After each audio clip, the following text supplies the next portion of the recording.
English phrases unveiled. Be itching for. Hello everyone, and welcome to our English language learning series. Today, we're going to dive into the intriguing phrase, be itching for.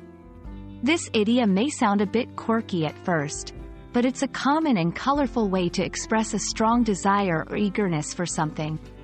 So, let's explore what it really means and how you can use it in everyday conversations.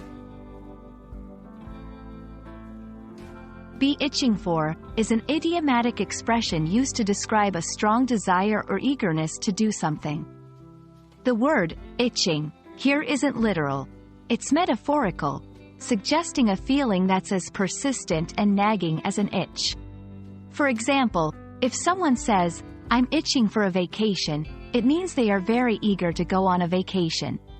This phrase is informal and often used in spoken English. Let's look at some examples to see how this phrase is used in various contexts. 1. Anticipation. She's been itching for the concert for months. 2. Excitement. After weeks of preparation, he was itching for the competition to start.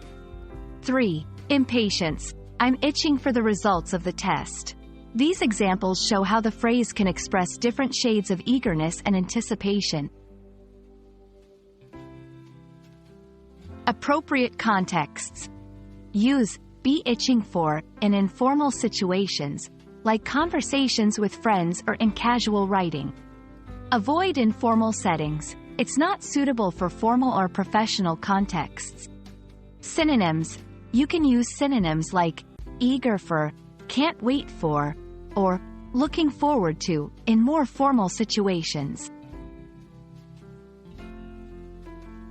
I hope this explanation helps you understand and use the phrase, be itching for, with confidence.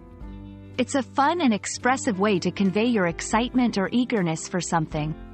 Remember, language learning is all about exploring and enjoying these colorful expressions. Happy learning, and see you in our next video.